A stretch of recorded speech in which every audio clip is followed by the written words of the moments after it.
Hello everyone, a very warm welcome to all of you. आज का हमारा topic है population and associated issues falls under Indian society that is part of GS paper 1। Alright, देखते हैं आज हम क्या सब टॉपिक्स कवर करने वाले हैं इसके अंदर। First one is basic demography of India and population trends in India and their implications. Second one is changing age structure of Indian population, demographic dividend, boon or bane for India, population aging in India, India's population policy measures and initiatives, way forward and suggestions. So आज का जो topic है वो बहुत ही बड़ा नहीं है, हम जल्दी से इसको कवर कर लेते हैं। India is experiencing a population explosion. This imposes growing strain on economic resources and contributes to fraying the social contract that holds our society together. तो जब भी क्योंकि इंडिया की पॉपुलेशन में जैसे कि हम सब जानते हैं कि बहुत ज़्यादा इंक्रीज आता जा रहा है, और इससे क्या होता है कि इकोनॉमिक रिसोर्सेज जो है वो तो हमारे पास लिमिटेड ही रहे हैं, हमेशा सोसाइटी में रिसोर्सेज तो लिमिटेड ही रहते हैं, तो उससे स्ट्रेन उस पे इंक्रीज हो जाता है when everyone is striving to fulfil their needs and desires. तो जो इकोनॉमिक रिसोर्सेज है उस पे स्ट्रेन इंक्रीज होता रहता है। उससे क्या होता है कि सोशल कॉन्ट्रैक्ट जो है एक सोसाइटी में पीस और हार्मनी मेंटेन करने के लिए जो सोशल इमेजिनरी सोशल कॉन्ट्रैक्ट होता है हम सबका, जिसमें हम अपनी कुछ राइट्स स्टेट को देते हैं जिससे कि हमारा बाकी के कुछ फ्रीडम्स एंड लिबर्टी और अपॉर्चुनिटी टू ग्रो ये सब हमें अवेल होता रहे, उस वो ब्रेक होने की चांसेस इंक्रीज हो जाती हैं इस कंडीशन में, अगर पॉपुलेशन एक्सप्लोजन बहुत ज्यादा बढ़ता जाए और इकोनॉमिक रिसोर्सेज पे कंस्ट्रेन इकोनॉमिक रिसोर्सेज पे एकदम स्ट्रेन इंक्रीज होता जाए। उसके बाद देखते हैं basic demography of India and population trends in India and their implications. India is the second most populous country with over 1.35 billion people. Approximately 78.85 of the world's population are Indians, which means 1 in every 6 people on earth live in India. India's population is expected to grow by 25% with reference to 2011 to 1.252 billion by 2036. India's population growth is expected to decline to its lowest since independence in 2011 to 2021 decade growth rate of 12%। तो ये एक growth rate जो population के increase होने का होता है वो अब तक का सबसे कम करंट डेकेड जो भी हमारा पूरा हुआ है उसमें रहा है, एंड स्टिल हमारी पॉपुलेशन अभी अप्रोक्सीमेटली 1.35 बिलियन है। According to these projections, India will overtake China as the world's most populous country around 2031. तो 2031 तक हम चाइना को पीछे छोड़ देंगे as world's most populous country, that is दुनिया की सबसे ज्यादा जनसंख्या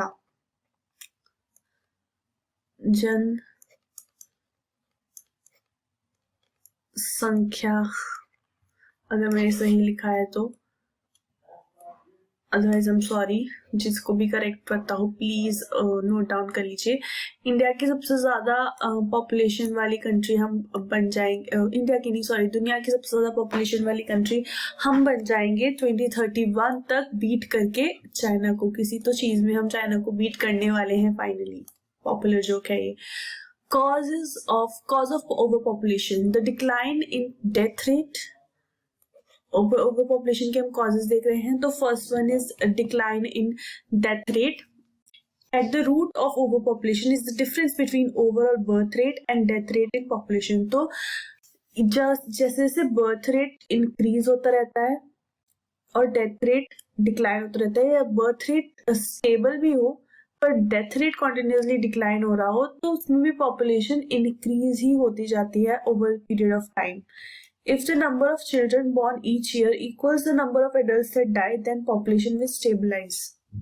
तो अगर जितने बच्चे जन्म लेते हैं उतने ही लोग अगर खत्म होते जाएं तो इस तरीके से पॉपुलेशन की स्टेबलाइजेशन बनी रहती है। बट क्योंकि आजकल हेल्थ फैसिलिटीज बहुत अच्छी हैं, बहुत ज्यादा है, सिकनेसेस और जो भी हेल्थ इश्यूज होते हैं लोगों के, उनको डील करना काफी हद तक पॉसिबल है। ऑलमोस्ट हर चीज का आज के टाइम पर ट्रीटमेंट पॉसिबल है, क्योर पॉसिबल है। तो इसके चलते ये सिचुएशन क्रिएट नहीं होती है, बर्थ रेट इंक्रीज होता है और डेथ रेट डिक्रीज होता रहता है। Agricultural advancements in the 20th century have allowed humans to increase food production during using fertilizer, herbicides and pesticides and yields further. तो होता क्या है कि अगर हमारे पास खाने के लिए इनफ है तो हम ज्यादा पॉपुलेशन को सर्व कर सकते हैं, तो इसी के चलते हमारे पॉपुलेशन में बूम देखने को मिलता है। This allowed humans with more access to food that leads to subsequent population explosion. वही बात जो मैंने अभी आपको कही है। बेटर मेडिकल फैसिलिटीज, ये मैंने आपको अभी एक्सप्लेन कर दिया है। Illness that had claimed thousands of lives until now were cured because of invention of vaccines. Combining the increase in food supply with fewer means of mortality tipped the balance and became starting point of overpopulation. More hands to overcome poverty. तो क्या एक ना सोच होती है, आप देखेंगे कि जितना पॉवर्टी की तरफ इंसान होता है उतने ही उसके यहाँ पे लोग ज्यादा होते हैं, ज्यादा वो लोग रिप्रोड्यूस करते हैं। बिकॉज उनका क्या मेंटेलिटी होती है कि हमारी गरीबी से निकालने के लिए, हमारे पास काम करने के लिए ज्यादा लोग होंगे तो हम गरीबी से बाहर आ सकते हैं। बट ये बहुत ही मिसकंसेप्शन लोगों के अंदर है, क्योंकि उतने ही इकोनॉमिक रिसोर्सेस पे स्ट्रेन बढ़ता जाता है और वो पॉवर्टी से ऊपर नहीं आ पाते हैं, गरीबी रेखा से नीचे ही काफी टाइम तक रहते हैं। Poverty is considered as the leading cause of overpopulation in the absence of educational resources coupled with high death rates, which results in higher birth rates. That is why impoverished areas are seeing large booms in population. तो होता basically ये है कि क्योंकि education resources है नहीं poverty ridden लोगों के पास इतनी ज्यादा, और वो लोग क्यों, तो इसके चलते उनको अवेयरनेस नहीं होती है चीजों की कि कैसे करना है, क्या फैमिली प्लानिंग का रहेगा और कैसे प्रिवेंशन हो सकती है। तो उसकी अवेयरनेस या एक्सेस नहीं होता है उनको। तो और उसके साथ साथ ही क्या होता है कि जितने गरीब लोग होते हैं वहाँ पे डेथ रेट भी काफी हाई रहता है, तो वो कॉम्पनसेट करने के लिए भी ज्यादा रिप्रोड्यूस करते हैं, इसीलिए बर्थ रेट काफी हाई रहता है वहाँ पे। Families that have been through poverty, natural disasters, or are simply in need of more hands to work are major factors of overpopulation. Child labor.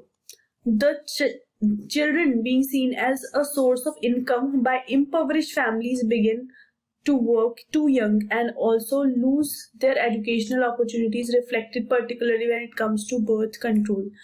तो क्या होता है कि अब जैसे किसी बहुत ही ज्यादा गरीब इंसान के यहाँ पे जो बच्चे होते हैं वो बहुत छोटे छोटे बच्चे हमने देखा है अपने आसपास के दुकानों में, छोटी दुकानों में या फिर ये ढाबे वगैरह पर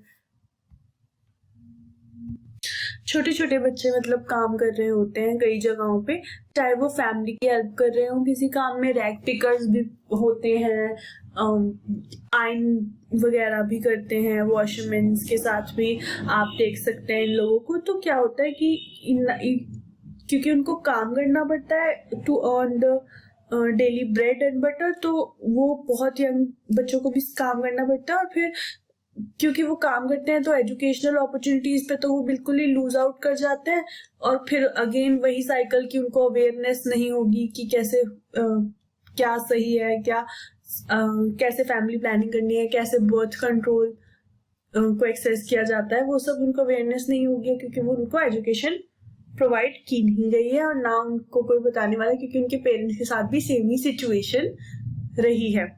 Technological advancement in fertility treatment. Today there are effective medicines that can increase chance of conception and lead to a rise in birth rate. Moreover, due to modern techniques, pregnancies today are far safer. तो क्या होता है कि पहले तो prenatal और ये सब भी मोर्टेलिटी काफी रहती थी, इन्फेंट मोर्टेलिटी भी काफी हाई रहती थी, बट क्योंकि एडवांसमेंट तो हुई है मेडिसिन के स्फीयर में, जो कि मेडिसिनल फील्ड में और फार्मा फील्ड में, जो कि बहुत अच्छी बात भी है, बट देन उससे होता तो यही है कि बर्थ रेट इंक्रीज होने में उसको भी कंट्रीब्यूट करता है, क्योंकि मॉडर्न और आजकल तो मॉडर्न टेक्निक्स भी आ गए। अगर कोई इनफर्टाइल है या फिर कोई कंसीव नहीं कर पा रहे हो, कंसीव करने में एबल नहीं है, तो उनके लिए काफी सारी टेक्निक्स है, IVF है और भी सरोगेसी है और भी कई तरीके की, इनफैक्ट माइटोकॉन्ड्रियल डिसीजेस का भी ट्रीटमेंट है अब तो इन सब के चलते भी ये बर्थ रेट जो है वो इंक्रीज होता रहता है। Immigration, many people prefer to move to developed countries like US, UK, Canada, Australia, where the best facilities are available in terms of medical, education, security and employment. The result is that those people settle over there, eventually making those people places overcrowded. चलो ये तो बाहर की बात हो गई। Lack of family planning.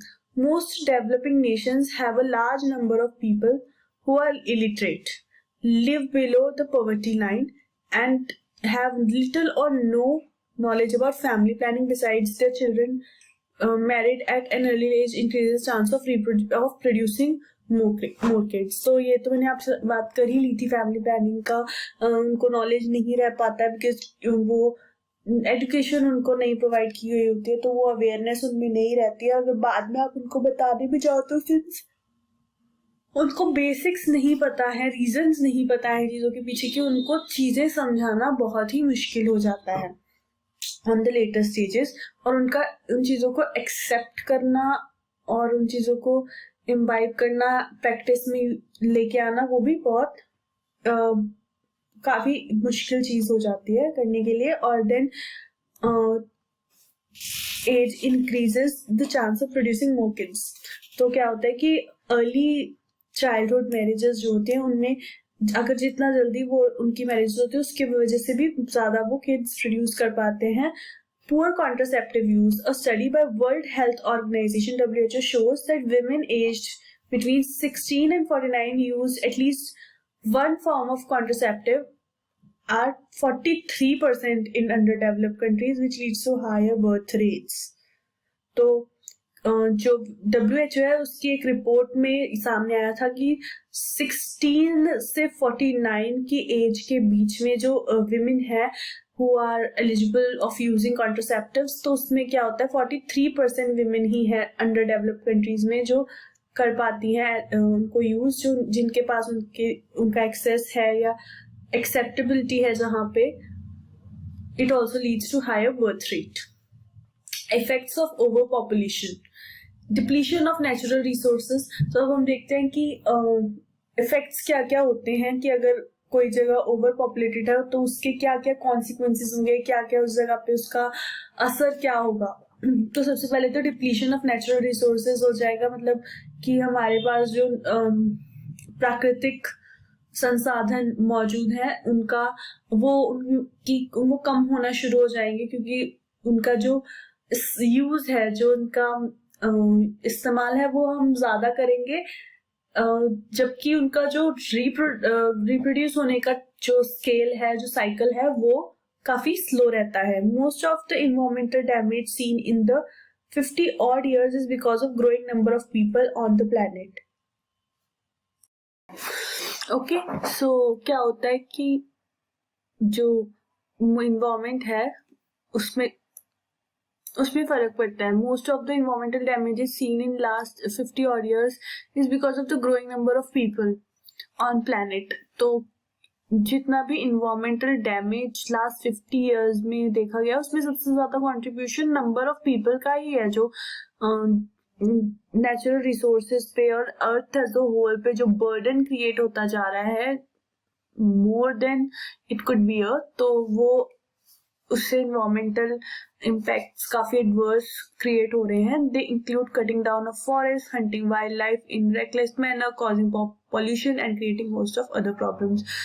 जितना ज्यादा हम लोग होंगे उतनी ज्यादा हमें रहने की जगह चाहिए होगी, बिजनेस सेटअप करने के लिए स्पेस चाहिए होगा। तो होता क्या है कि हंटिंग और उतना ही फूड का हमें प्रॉब्लम आता है, तो उससे for deforestation, then hunting of animals, reckless manner.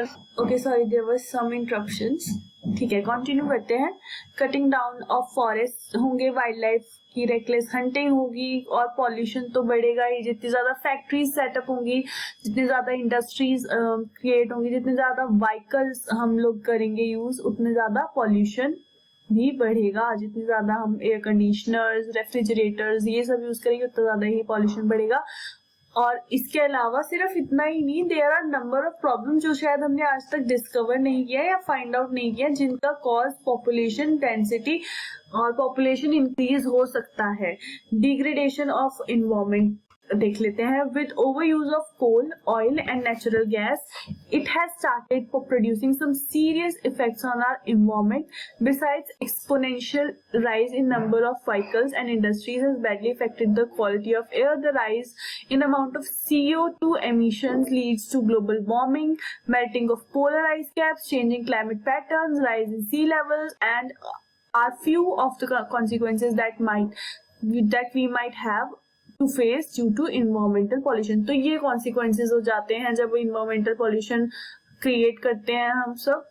Conflicts and wars. Overpopulation in developing countries put a major strain on resources it should be utilizing for development.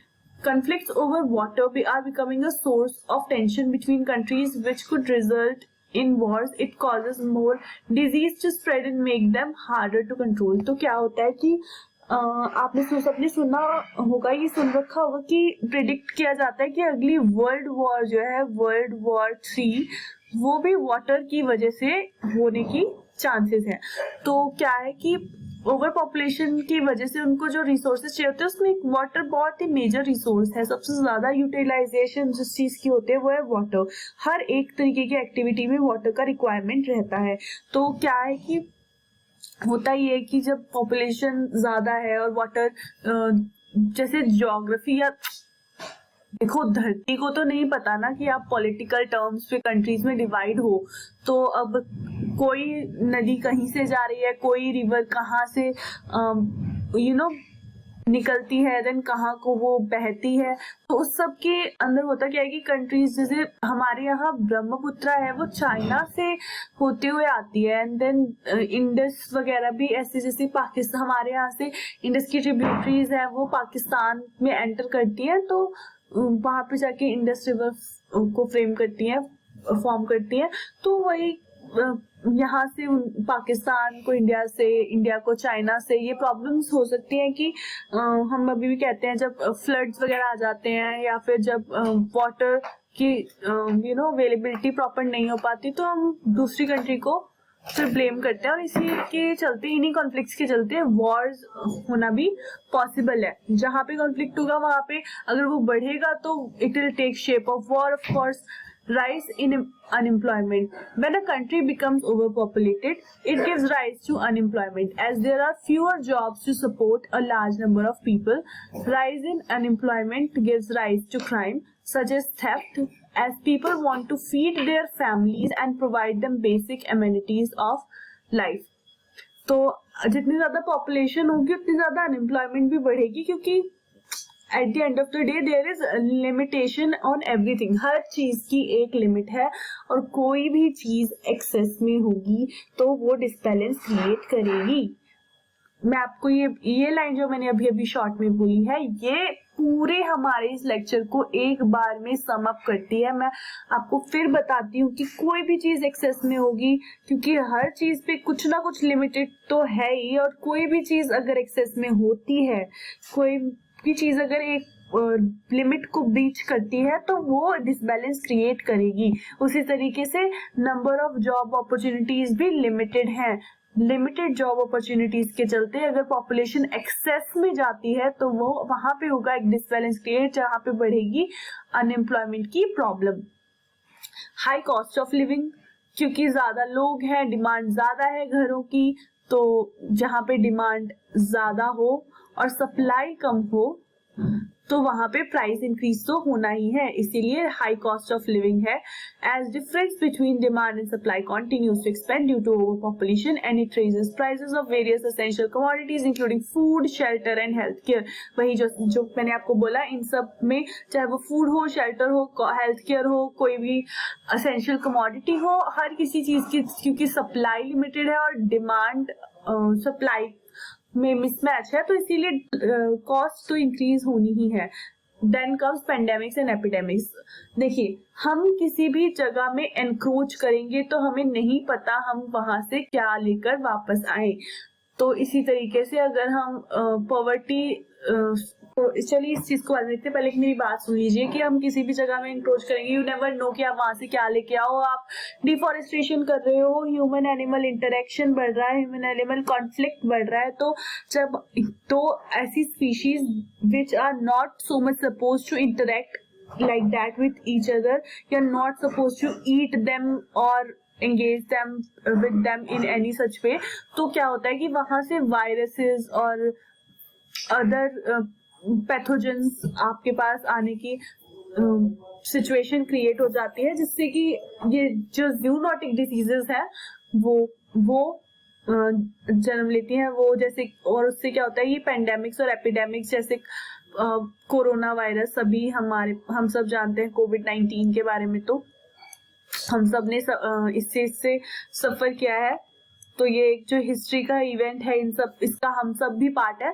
तो ये हुआ इसी वजह से है. Poverty is linked to many environmental social reasons including overcrowded, unhygienic living conditions, malnutrition, inadequate or non-existent healthcare, for which the poor are more likely to be exposed to infectious diseases. Further, high density of population increase the chance of the emergence of new pandemic and epidemics. Malnutrition, starvation, famine.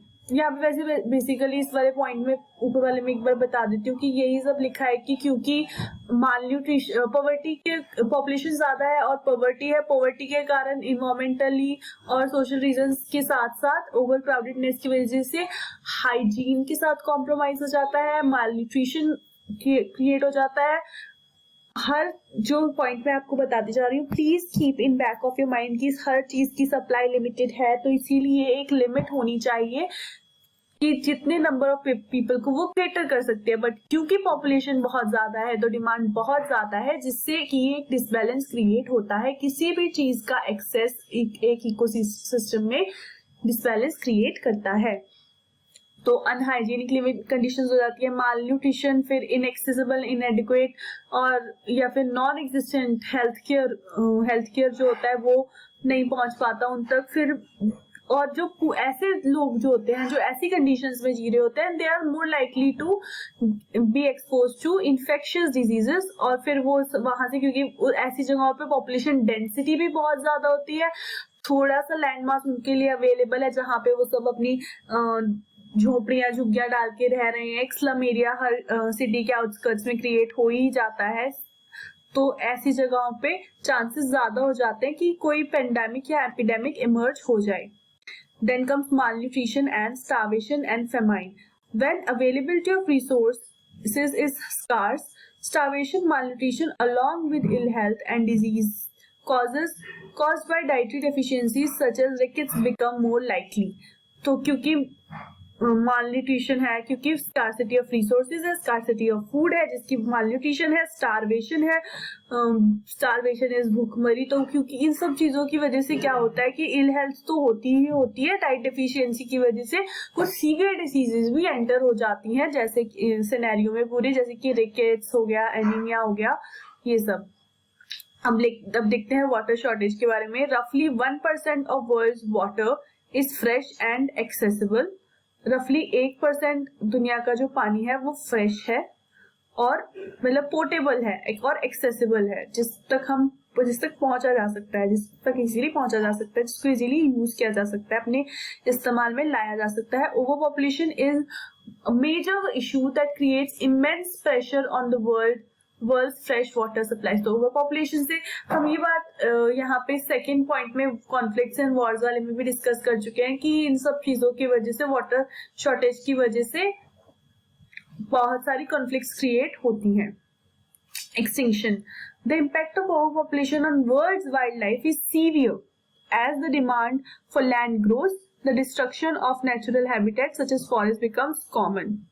तो क्योंकि हम encroach करते जा रहे हैं wild areas में, तो obviously जो वाइल्ड लाइफ पॉपुलेशन है वो तो बहुत ही ज्यादा इफेक्ट होने ही वाली है. उनका तो आप घर ही उनसे ले रहे हैं, अपना तो आप भरे ही जा रहे हैं, उनका भी आप कब्जा कर रहे हैं. तो ऑब्वियसली जो वाइल्ड लाइफ में जो लोग हैं, जब वाइल्ड लाइफ के जो जीव जंतु है, जब उनको रहने के लिए स्पेस नहीं मिलेगा, उनको बेसिक नेसेसिटीज उनकी फुलफिल नहीं होंगी, जो कि है फूड, शेल्टर वगैरह, तो वो तो एक्सटिंक्शन होनी है, वो तो खत्म होंगे. तो अगला आ जाता है चैलेंजेस ऑफ पॉपुलेशन एक्सप्लोजन. क्या चैलेंजेस क्रिएट करता है population explosion? A population can be an asset if the youth of the country has access to education, skills, development, increase employment opportunities etcetera. जिस कंट्री में population excess ज्यादा हो but youth के पास education हो, skills developed हो वहाँ की, और एम्प्लॉयमेंट अपॉर्चुनिटीज इनफ अवेलेबल हो, उस कंट्री में पॉपुलेशन एक एसेट है. However currently India faces a very high unemployment rate. पर इंडिया में भी बहुत हाई अनएम्प्लॉयमेंट रेट है, बेरोजगारी बहुत ज्यादा है. In many Indian population many in the Indian population are illiterate and don't have access to education. और बहुत से लोग हैं जो अभी भी अनपढ़ हैं, जिनको एजुकेशन मिली नहीं है. It is estimated that India is currently producing 25 million job seekers but provides job only to 7 million. मतलब इंडिया में प्रोड्यूस कितने हो रहे हैं? 25 मिलियन जॉब सीकर्स. मतलब एजुकेशन सिस्टम से निकलने के बाद भी 25 मिलियन लोग जो है वो जॉब सीकर्स होते हैं, जबकि मिलती सिर्फ 7 मिलियन लोगों को ही है job. If this is not addressed soon, so 25 million हो गए 25 crore I guess. 10 million no नहीं 2.5 crore. I am so sorry, it's 2.5 crore. And then 2.5 crore लोगों को हम प्रोड्यूस करते हैं जो जॉब सीकर्स हैं, बट सिर्फ 70 लाख लोगों को, 7 मिलियन 70 लाख, तो सिर्फ 70 लाख लोगों को ही जॉब हम करंटली दे पा रहे हैं. The current government is bearing burden of providing access to clean drinking water, houses, cooking fuel, electricity, healthcare to the whole of the Indian population and is aiming to create 5 trillion economy. तो इन सब के बावजूद, ये सब के burden के साथ हमारी गवर्नमेंट कोशिश कर रही है कि उनकी इकोनॉमी $5 ट्रिलियन पे पहुंच जाए, जबकि जॉब्स केटर नहीं हो रही है जितना रिक्वायरमेंट है. जो हेल्थ केयर है, इलेक्ट्रिसिटी है, वो प्रोवाइड कर रही है. And then there is cooking fuel, there is drinking water, there is access to houses, and इन सब के बाद गवर्नमेंट का एम क्या है? 5 trillion economy.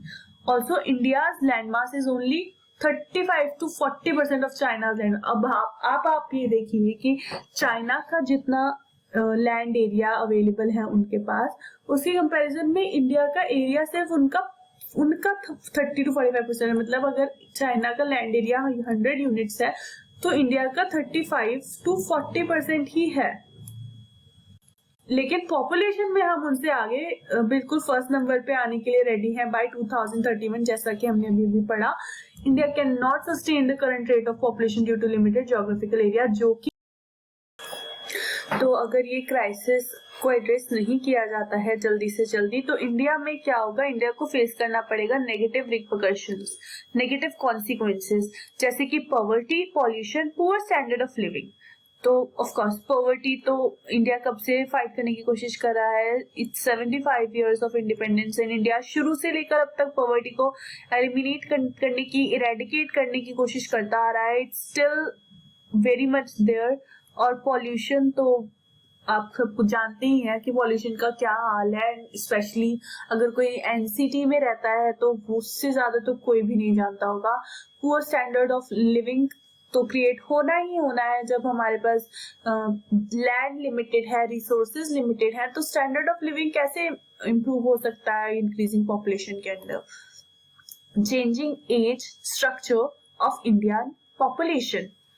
India has one of the youngest population, 62.5% of its population in the age group 15 to 59 in aging world. The demographic dividend leads to an increased labor supply that will increase the production of goods and boost saving and investment on the other. तो क्या होगा कि क्या है कि fact ये है कि इंडिया में 62.5% जो लोग हैं वो 15 से 59 एज ग्रुप के अंदर आते हैं. मतलब इंडिया इस टाइम पे वर्ल्ड की, पूरी दुनिया की सबसे यंगेस्ट कंट्री है. तो इसका रिजल्ट क्या होता है कि लेबर सप्लाई जो है वो इंडिया के पास ज्यादा है. ऑफ कोर्स लेबर सप्लाई ज्यादा है बट एम्प्लॉयमेंट अपॉर्चुनिटीज कहाँ है ना, जैसे कि हमने अभी अभी देखा. बट स्टिल देखते हैं इससे क्या हो सकता है. पॉसिबिलिटीज किन चीजों की है कि इंक्रीज इन प्रोडक्शन हो सकता है, गुड्स और सेविंग्स में बूस्ट हो सकता है, इन सब ऐसा ये जो यंग पॉपुलेशन है इसके कारण. The first demographic dividend occurs during the demographic transition process when the working age population increases as a share of total population and the percentage of both young and old dependents decreases. तो क्या जो अभी India का stage है वो first demographic dividend का stage है. उसमें होता क्या है कि जब एक कंट्री ट्रांजिट कर रही होती है जिसमें कि dependent youngs as well as dependent olds, मतलब डिपेंडेंट यंग मतलब 0 to 14, जैसे कि हमें पता है कि ये एज ग्रुप है जिसको एम्प्लॉयमेंट या लेबर प्रोहिबिटेड है हमारी कंट्री में. तो 0 to 14 हो गया हमारा डिपेंडेंट एज ग्रुप. और या फिर उसके बाद हमारा आफ्टर या बियॉन्ड 60, जब कोई इंसान रिटायर हो जाता है बियॉन्ड 60. अब यहाँ पे एक्सेप्शंस कुछ भी हो सकते हैं. ज्यादातर लोग, यहाँ पे एक्सेप्शन है कि ज्यादातर लोग up to in their 20s तक वो डिपेंडेंट होते हैं. एंड देन यहाँ पे भी एक्सेप्शन है कि कुछ लोग अपना बिजनेस वगैरह होल्ड करते हैं जो कि रिटायर नहीं होते, जो कि बियॉन्ड 60 भी काम करते रहते हैं. तो एक्सेप्शंस को इग्नोर करते हुए ब्रॉडली देखा जाए तो ये वाली पॉपुलेशन जहाँ पे कम हो और इसके बीच की इन दोनों से ज्यादा हो, दैट इज 15 to 59%, जो इंडिया में 62.5% है आज के टाइम पे, तो उसको फर्स्ट डेमोग्राफिक डिविडेंड कहते हैं. ये एक ट्रांजिशनिंग फेज होता है. अब हम देखते हैं सेकेंड डेमोग्राफिक डिविडेंड. ये first demographic dividend occurs, then second demographic dividend results from an increase in adult longevity which causes individual to save more in preparation of old age. This increases the savings, can thus contribute to capital accumulation and economic growth. तो अगर इंसान ज्यादा जिएगा तो वो ज्यादा save करेगा तो capital formation ज्यादा होगी. Major findings of United Nations. तो ये मैं फिर भी एक बार अच्छे से एक्सप्लेन करना चाहूंगी सेकेंड पॉइंट को आगे बढ़ने से पहले कि सेविंग्स क्या होता है कि आप अपना कहीं ना कहीं सेविंग्स के फॉर्म में, चाहे आप से फॉर एग्जांपल इंडिया में जैसे होता है कि गोल्ड प्रॉपर्टी इन सब में इन्वेस्ट कर देते हैं सेव्ड मनी को, तो वो भी एक इन्वेस्टमेंट है, कैपिटल क्रिएशन है. किसी चीज की डिमांड इंक्रीज हो रही है, किसी को इन सब चीजों की वजह से एम्प्लॉयमेंट अपॉर्चुनिटी मिल रही है, किसी को पेमेंट मिल रही है, तो वो भी एक तरीके से डिमांड और कैपिटल क्रिएशन है. और दूसरा कि अगर आप बैंक्स में भी अपना पैसा डिपॉजिट कराते हैं तो बैंक्स भी आगे लोगों को लोन देते हैं जिनसे लोग आगे जिनके थ्रू इकोनॉमिक एक्टिविटीज करते हैं, तो वो एक इकोनॉमिक साइकिल क्रिएट होता है. तो दोनों ही तरीके से ये बेनिफिशियल है. आगे बढ़ते हैं. More findings of United Nations population fund UNFPA on demographic dividend. तो डेमोग्राफिक डिविडेंड जो है वो एक फेज है इंडिया में. रिपोर्ट कहती है कि the availability of demographic dividend in India started in 2005-06 and will last till 2055-56 based on the following facts. तो 5-6 से शुरू हुआ था, 55-56 मतलब 50 साल, जिसमें से कि ऑलमोस्ट आधा टाइम हमारा जा चुका है. तो देखते हैं आगे क्या कहती है. India population structure. Close to 30% of India population is in the age group of 0 to 14. मतलब चलिए अब ये देखते हैं. 62.5% इस एज ग्रुप में है और 30% इस एज ग्रुप में है। तो कितना बहुत ही कम population, that is only 8% approximately of the country is elderly. The working age group 15 to 59 account for 62.5% of India's population. The working age population will reach highest proportion approximately 65% in 2036. तो 36 तक working age group population है जो वो 65% हो जाएगी, अभी और बढ़ेगी थोड़ी सी 36 तक। Okay, sorry. Regional variations in the degrees and timings of fertility decline. Reports also highlight that demographic dividend is not available in all states at the same time because northern states are predominantly youthful whereas southern and western states are maturing. तो हुआ क्या है कि जैसे population control का काम हम सबको पता है कि केरला, तमिलनाडु, सदर्न स्टेट्स जो है उन वाली साइड पे ज्यादा हुआ है और पॉपुलेशन बूम जो की है वो नदर्न स्टेट्स में हुआ है। तो जैसे कि उत्तर प्रदेश, बिहार, झारखंड, ये मध्य प्रदेश, इन सब जगहों पे पॉपुलेशन बूम हुआ है। तो कुछ स्टेट्स काफी यंग है जबकि कुछ स्टेट्स जो है वो अपनी ओल्ड एज एल्डरली पॉपुलेशन के साथ डील कर रही हैं। तो इस सिनेरियो में what are the steps to be taken? India just has a decades time to realise the youth demographic dividend, so the country should launch an Indian youth guarantee program. क्योंकि India के पास सिर्फ अगले 10 साल के करीब है कि वो अपना यूथ को प्रॉपरली यूटिलाइज कर सके, उसको एम्प्लॉयमेंट देकर। तो मतलब जितने भी जो भी फायदा उसको अपने डेमोग्राफिक डिविडेंड से मिल सकता है उस सब फायदे के लिए को अवेल करने के लिए सिर्फ अगले 10 साल का समय है। तो उसको यहाँ पे हम सजेस्ट कर रहे हैं कि इंडिया को यूथ गारंटी प्रोग्राम एक लॉन्च करना चाहिए। किसकी लाइंस पे है ये, कहाँ से इंस्पायर होकर हम ये सजेस्ट कर रहे हैं? The European union youth guarantee EU5G launched a similar program in 2010 at a time when youth unemployment rates were soaring above 20%. तो यूरोपियन यूनियन में EU में भी एक ऐसा ही प्रोग्राम उन्होंने लॉन्च किया था जब 20% ऑफ द यूथ वहां पे अनएम्प्लॉयड हो गया था। In order to ensure the gainful and productive engagement of youth, the functioning of Indian Youth Guarantee I5G initiative as an implementing framework with legal backing could help. तो ये चीज ensure करने के लिए कि gainful employment and productive engagement हो youth की, जो इंडिया का यूथ है, इंडिया का यूथ गारंटी प्रोग्राम है, उसके इनिशिएटिव और उसके फ्रेमवर्क को लीगल बैकिंग भी मिले तो इससे और भी ज्यादा हेल्प हो सकती है। मतलब अगर लीगल बैकिंग का क्या मतलब होता है कि अगर आपको वो चीज अवेल ना हो तो आप उसके लिए कोर्ट के पास जा सकते हैं। You can knock the doors of the court. Youth component plan, the plan could help in allocating budgetary resources under a separate head on lines of the special component plan for schedule caste and tribal sub plan. तो youth component plan का क्या है कि plan help कर सकता है budgetary allocation of resources में under separate frameworks. किस लाइन पे? Special component plan for schedule caste and the tribal sub plan. So schedule caste और ट्राइबल सब प्लान के जैसे है, इनके लिए स्पेशल प्लान इंट्रोड्यूस होते हैं, उसी तरीके से एक यूथ कंपोनेंट प्लान भी इंट्रोड्यूस हो सकता है। अब इंडियाज यूथ गारंटीज गोल क्या होना चाहिए? Young people graduating from college और losing a job either. My throat is not doing well, so I'm sorry for the interruption, but now it's fine. We can move on. Okay. Yes, so young people graduating from college or losing a job either to find a good job, quality job suited to their education and experience, or require skills required to find job through an internship within a fixed period of time.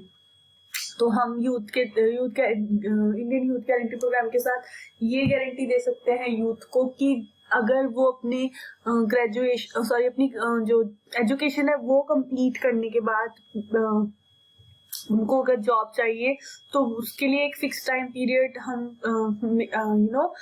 Provide कर सकते हैं कि with in this time frame आपको job मिल जाएगी, और अगर कोई job quit करता है अपग्रेड करने के लिए अपनी स्किल्स या कोई और उससे बेटर जॉब अपॉर्चुनिटी प्रोवाइड करने के लिए, उसमें भी एक टाइम फ्रेम स्पेसिफाइड होना चाहिए कि इस टाइम फ्रेम के अंदर आपको ये जॉब अपॉर्चुनिटी प्रोवाइड कर दी जाएगी. The district administration and local bodies should be incorporated by Indian Youth Guarantee Program for more effective outcomes. So of course जो district administration है, local bodies है, उनको incorporate करके चलेंगे तो ज़्यादा productive outcomes और effective outcomes मिलेंगे. Existing youth schemes and skilling infrastructure need to be merged and modernized. इसी के अंदर अगर जो एग्जिस्टिंग यूथ प्रोग्राम है जैसे कि प्रधानमंत्री कौशल विकास योजना हो गया, और भी स्किल इंडिया मिशन वगैरह जो है, ये सब अगर इसी प्रोग्राम के अंदर इनकॉर्पोरेट कर दिए जाए और इन सब चीज़ों को और मॉडर्नाइज तरीके से कंडक्ट किया जाए तो और भी ज़्यादा फायदा मिलने का पॉसिबिलिटी है. Mahatma Gandhi national rural employment guarantee act MGNREGA has been very effective in providing rural livelihood security and social protection, yet only about 4% of youth in the labor force have been impacted by it. तो क्या है कि although MGNREGA जो है वो बहुत ही commendable job करता है, लेकिन स्टिल अभी तक कितनी परसेंट यूथ को वो सर्व कर पा रहा है?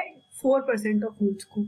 तो अभी बहुत सारा यूथ, which means कि 96% of young people are not served by MGNREGA, चाहे उनके पास जॉब हो या ना हो, but of course job penetration का तो बहुत प्रॉब्लम है और ज्यादा चाहिए ही. डेमोग्राफिक डिविडेंड बून और बेन फॉर इंडिया. तो डेमोग्राफिक डिविडेंड क्या है? वो इंडिया के लिए श्राप है या फिर कोई क्या बोलते हैं उसको, वरदान, या right, that is the word. तो वरदान है या कोई श्राप है, ये अब हम समझने की कोशिश करते हैं. Various opportunities related to demographic dividend in India.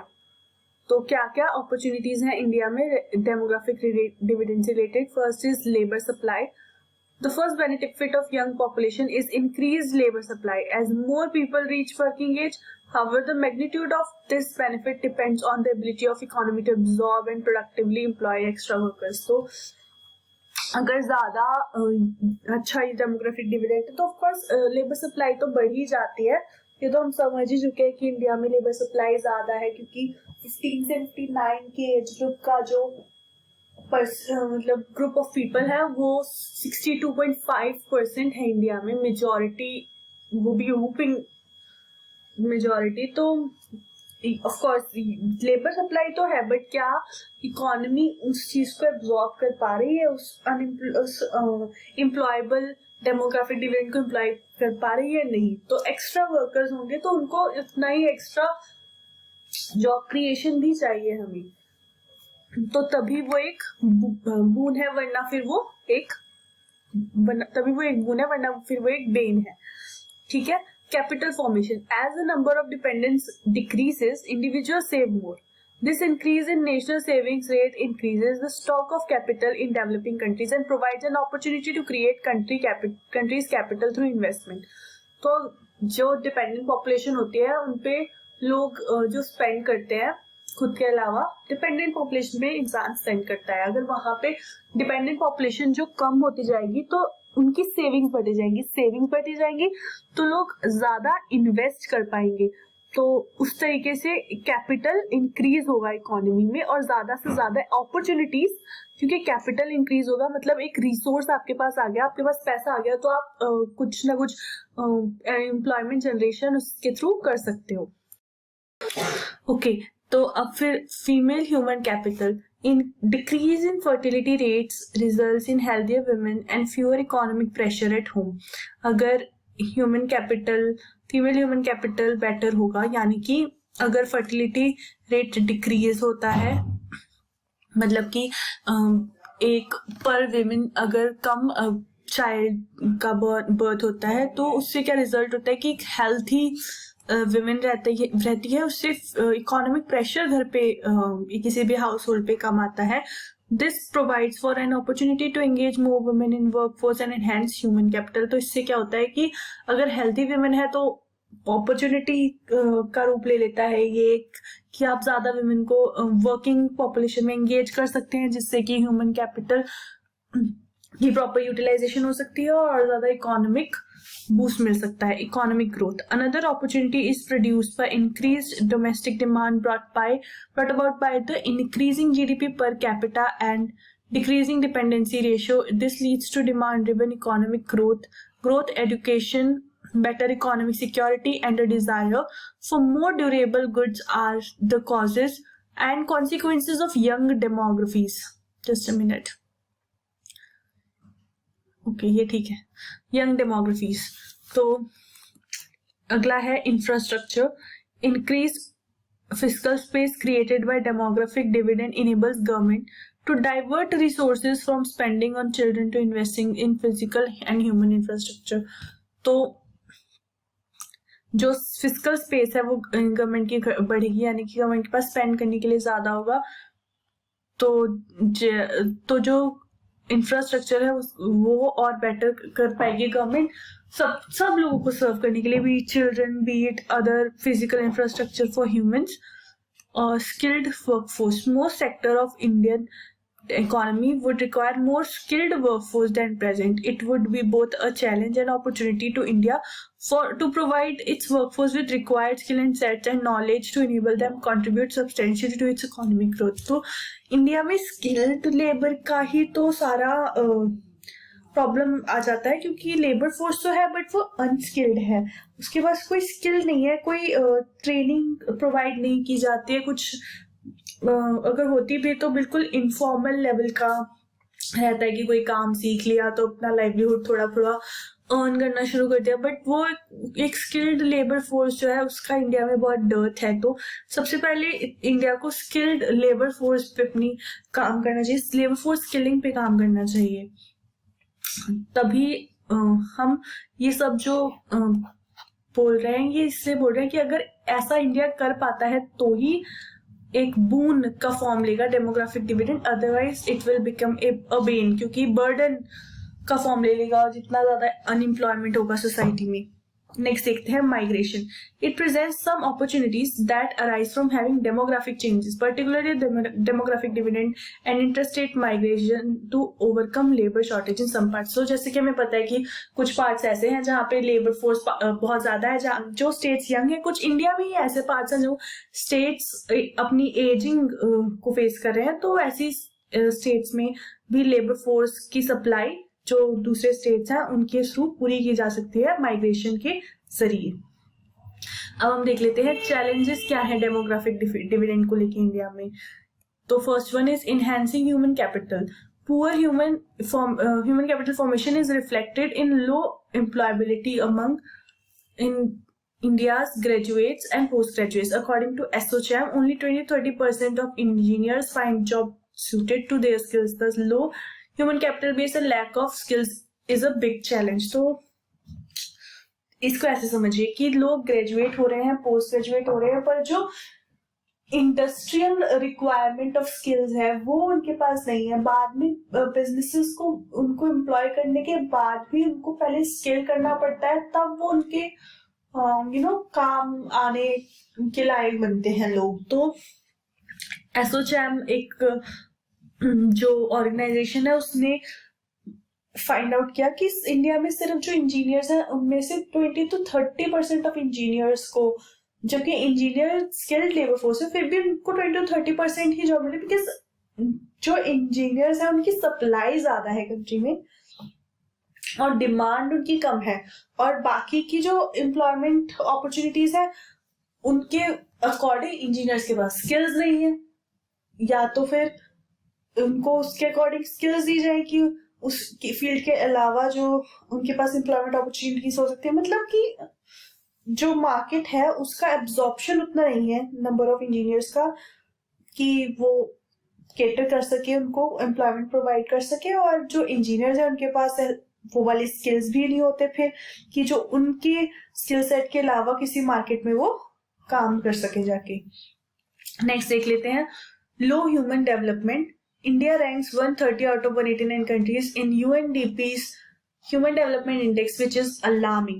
life expectancy at birth in India is 68 years, is much lower than other developing countries. The mean year of schooling and expected year of schooling and need to be improved. तो India में जो human capital development है या human development है वो काफी लो है. In fact 168 countries 189 countries को यूएनडीपी ने असेस किया, जिसमें से इंडिया की रैंक 130 है. तो कि इसका और इंडिया की जो लाइफ एक्सपेक्टेंसी है वो 68 इयर्स है ऑन एन एवरेज, जो कि बाकी डेवलपिंग कंट्रीज के कंपैरिजन में भी काफी लो है. तो और जो मीन ईयर ऑफ स्कूलिंग और एक्सपेक्टेड ईयर ऑफ स्कूलिंग है उसमें भी इम्प्रूवमेंट की जरूरत है. Informal economy. Informal nature of economy in India is another challenge in reaping the benefits of demographic transition in India. Nearly 216 million people are engaged in the agriculture sector are in the formal economy where not only they earn lower wages but with little social security and few days of employment in a year. तो जो India की economy है उसमें informal economy का ज्यादा role है as compare to formal economy. 216 million लोग, मतलब अप्रोक्सीमेटली 21.6 करोड़ लोग जो है वो एंगेज्ड है एग्रीकल्चरल सेक्टर में एज इनफॉर्मल लेबर फोर्स, जिनके पास ना तो कोई सोशल सिक्योरिटी रह जाती है, उनको एम्प्लॉयमेंट डेज भी कम होते हैं, उनके नंबर ऑफ एम्प्लॉयमेंट डेज. इस तरीके से एक विशियस साइकिल उनका क्रिएट हो जाता है. Jobless growth. There is mounting concern that future growth could turn out to be jobless due to deindustrialization, deglobalization, the fourth industrial revolution and technological progress. As per NSS Periodic Labor Force Survey 2017-18, India's labor force participation rate of age group 15 to 59 years is around 53%. That is around half of the working age population is jobless. तो जैसे जैसे technology बढ़ रही है, fourth industrial revolution is all about AI and artificial intelligence and other sorts of technology. तो जैसे जैसे ये सब चीजें बढ़ रही हैं वैसे वैसे जॉबलेस ग्रोथ देखने को मिल रही है. और ये जो फोर्थ इंडस्ट्रियल रेवोल्यूशन है उसके अंदर अगर मशीन्स रिप्लेस कर देंगी ह्यूमन लेबर फोर्स को, जो काम मैनुअली होता है वो अगर सब कुछ मैकेनिकली हो जाएगा तो फिर ऑब्वियसली पॉपुलेशन को जॉब कहाँ से मिलेगी. इनफैक्ट नेशनल स्टैटिस्टिकल सर्वे ऑफिस जो है उसकी रिपोर्ट में भी 2017-18 में periodic labour force survey report में अपनी बताया था कि 15 to 59 ईयर्स की एज में जो लोग हैं उसमें से सिर्फ 53% लोग एक्चुअली एम्प्लॉयड है. मतलब कि almost 50%, that is 47% to be exact, जो लोग हैं वो वर्किंग एज ग्रुप में जॉबलेस हैं. Asymmetric demography. The growth in the working age ratio is likely to be concentrated in some of India's poorest states, and demographic dividends will be fully realized only if India is able to create gainful employment opportunities for working age population. तो asymmetry है जो demography में वो तो है ही, क्योंकि growth जो है वर्किंग एज पॉपुलेशन का वो कॉन्सेंट्रेटेड है इंडिया के कुछ पार्ट में. मैंने ये बात पहले भी डिस्कस की है कि सदर्न स्टेट्स जो है वो अपनी एजिंग की तरफ हैं, जबकि नॉर्दर्न स्टेट्स जो है वो यंग स्टेट्स हैं. तो असिमेट्री के कारण भी काफी ज्यादा एक स्टेट पे बहुत ज्यादा प्रेशर है, बहुत ज्यादा अनएम्प्लॉयमेंट है. एक स्टेट है जहाँ पे अपॉर्चुनिटीज हैं भी तो वो केटर नहीं कर पा रहे हैं उनको, क्योंकि उनके पास ह्यूमन कैपिटल नहीं है. तो ये प्रॉब्लम तो खैर माइग्रेशन के थ्रू आप सॉल्व कर सकते हैं अगर माइग्रेशन को प्रमोट किया जाए दूसरे स्टेट्स में. Issues of tilted sex ratio. Declining female labor force participation according to data from the International Labour Organization and World Bank, India's female labour force participation rates have fallen from 34.8% in 1990 to 27% in 2013. Without women participation, India can't dream of reaping demographic dividend. तो demographic dividend का part तो both male and female है. तो India में क्या देखा गया है कि 1990 में 34.8% ऑफ वुमेन जो थी वो लेबर फोर्स पार्टिसिपेशन का हिस्सा थी. बट देन ये नंबर जो है डिक्रीज हो गया 2013 तक आते आते इट वाज ओनली 27%. बट अगर ऐसा रहेगा, अगर वुमेन को आगे नहीं आएंगी, फीमेल लेबर फोर्स का कंट्रीब्यूशन नहीं रहेगा, तो डेमोग्राफिक डिविडेंड का पार्ट तो वो भी है, तो फिर तो अनफुलफिल्ड ही रहेगा ना वो dream to utilise the demographic dividend. आगे देखते हैं population ageing in India. Elderly population in India. The quality of life of elderly index mentions some interesting information about elderly population in India.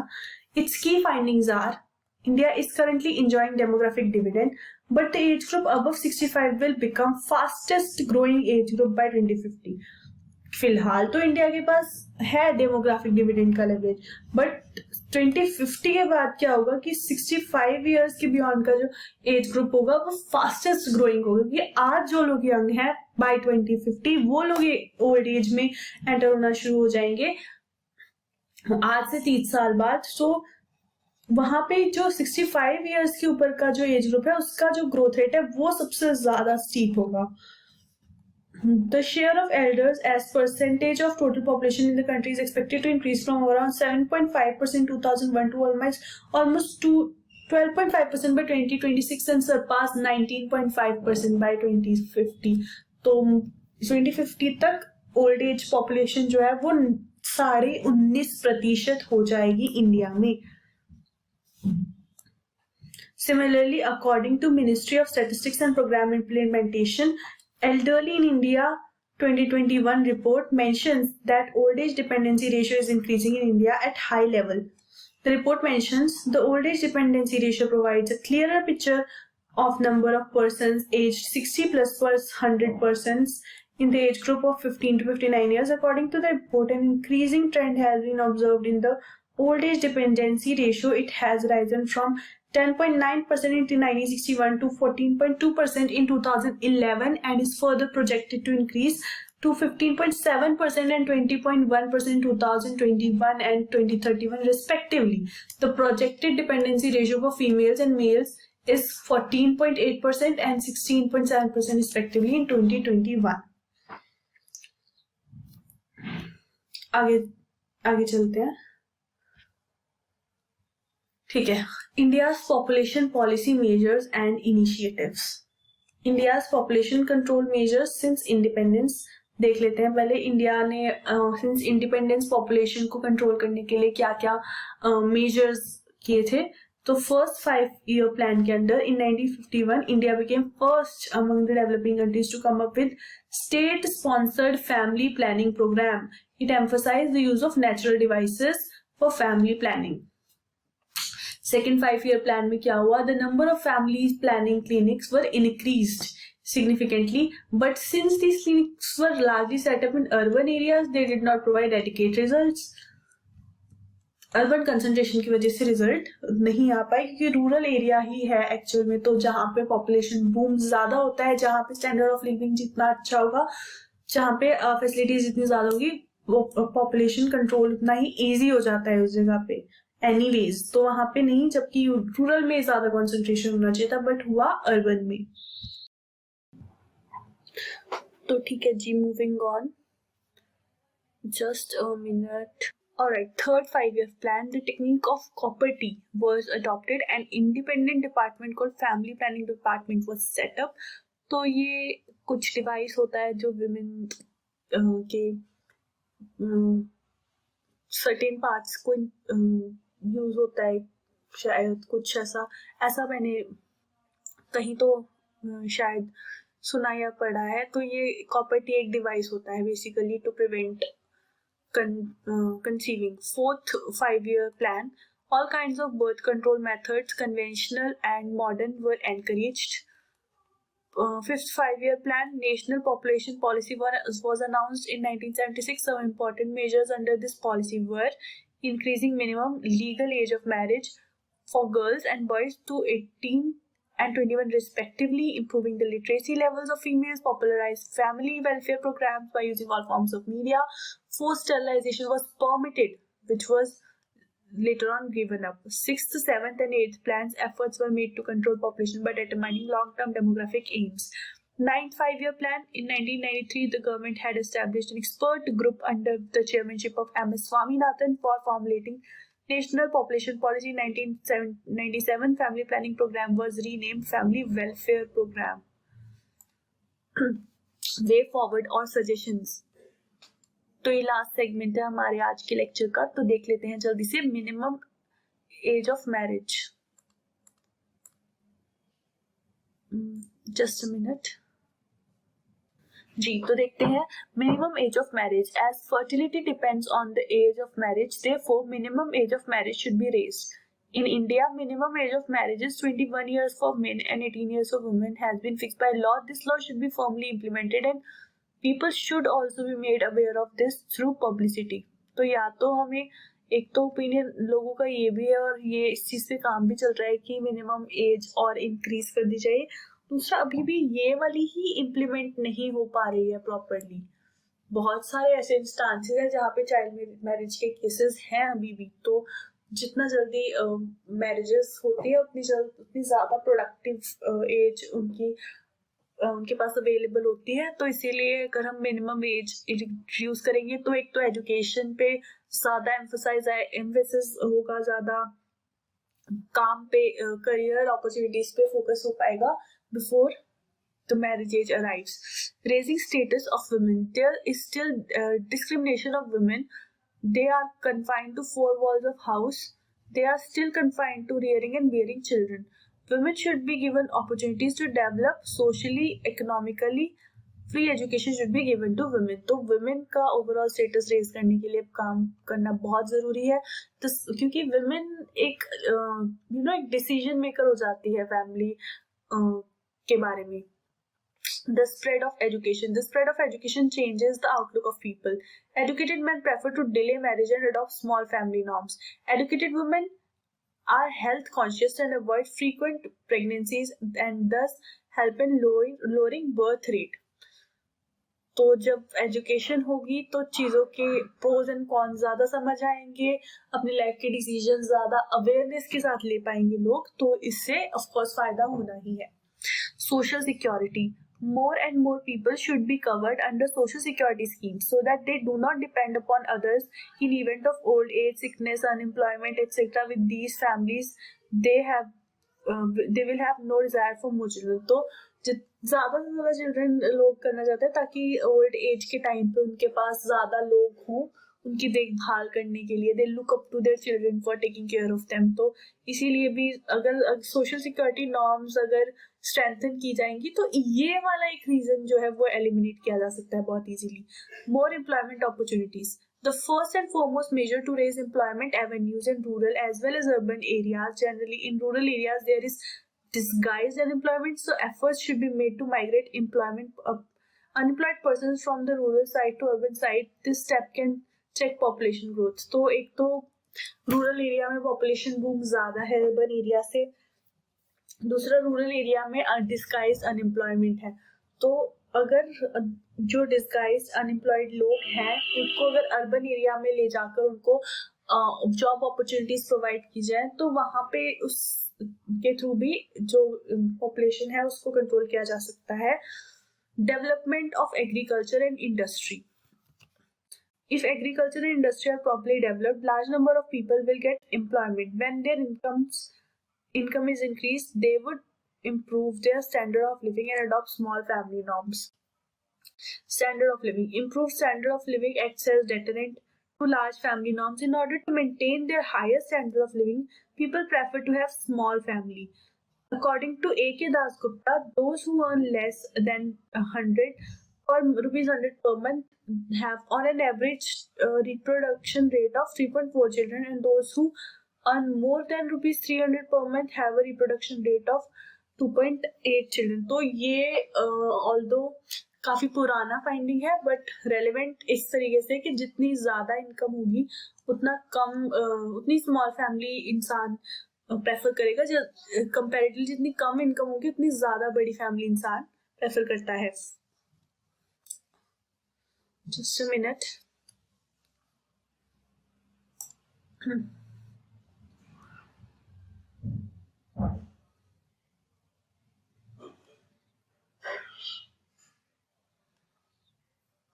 ठीक है जी, next देखते हैं family planning के relate. Family planning, this method implies family by choice and not by chance.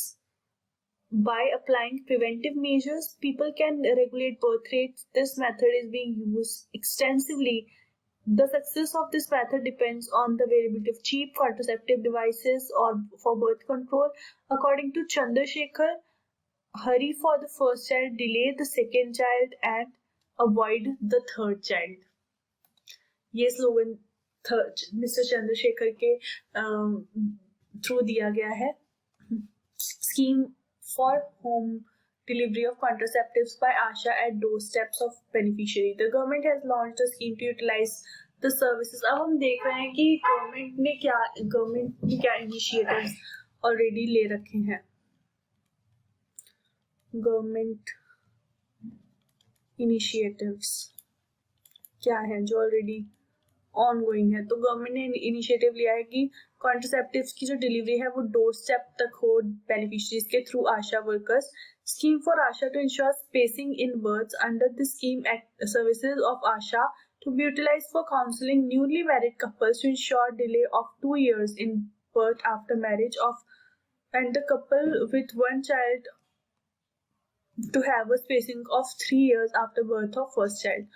Boosting to spacing method. By introduction of new method, PPIUCD, postpartum intrauterine contraceptive device, introduction of new device CUIUCD 375, which is effective for 5 years. Emphasis on postpartum family planning PPFP services with the introduction of PPIUCD and promotion of mini lab as the main mode of providing sterilization in the form of postpartum sterilization and to capitalize on huge cases coming in for institutional delivery under Janani Suraksha Yojana. Compensation for sterilization acceptors such as has been enhanced for 11 high focus states with high TFR total fertility rate. Prerna strategy in order to help push up the age of marriages for girls and space the birth of children in the interest of health of young mothers and infants. Jansankhya Sthirta Kosh, National Population Stabilization Fund, an autonomous body of the MOHFW, Government of India has launched Prerna, a responsible parenthood strategy in all districts of 7 focus states, namely Bihar, Uttar Pradesh, Madhya Pradesh, Chhattisgarh, Jharkhand, Odisha, and Rajasthan. Then Santushti strategy. Under this strategy, Jansankhya Sthirta Kosh invites private sector gynecologists and vasectomy surgeons to conduct sterilization operations in public-private partnership model. National Helpline. JSK also runs call centers for providing free advice on reproductive health, family planning, maternal health and child health, etc. Advocacy and IEC activities. JSK, as a part of its awareness and advocacy efforts on population stabilization, has established networks in partnership with other ministries, development partners, private sectors, corporate and professional bodies for spreading its activities through electronic media, print media, workshop, walkathon. Mission Parivar Vikas. The Mission of Health and Family Welfare has launched the Mission Parivar Vikas in 145 high focus districts having the highest total fertility rate in the country. These 145 districts are 7 high focus high TFR states of Uttar Pradesh, Bihar, Rajasthan, Madhya Pradesh, Chhattisgarh, Jharkhand, Assam, and constitute 44% of the country's population. The main objective of the mission Parivar Vikas will be to accelerate the access of high-quality family planning choices based on information, reliable services, and supplies within a right based framework. Saas Bahu Sammelan. The main objective of this initiative is to hold regular meeting between expecting and new mothers and their mother-in-laws to address any concerns prevalent and advise each party about tackling these matters. Contraceptive Antara and Chhaya. The Union Ministry of Health and Family Welfare on September 5, 2017 launched two contraceptive and injectable contraceptive MP under the Antara program and a contraceptive pill Chhaya in public health system to expand basket of contraceptive choices for couples. These contraceptives have been launched in 10 states including Delhi, Maharashtra, Uttar Pradesh, Madhya Pradesh, Rajasthan, Karnataka, Haryana, West Bengal, Odisha and Goa. The Antara injectable is effective for 3 months and the Chhaya pill is effective for 1 week. अब last में देख लेते हैं India की to child policy के बारे में. India's two child policy refers to family planning law which restricts the number of children to 2 for a given couple. Recently, the Assam government announced that people with more than 2 children will not be eligible for government job from January 2021. Impact of two-child policy क्या है? By restricting the number of children that can be born, there will not be enough educated young people in the generation next to carry on India's technological revolution. The population growth of India will slow down naturally as the country grows richer and becomes more educated. The law related may also be anti-women.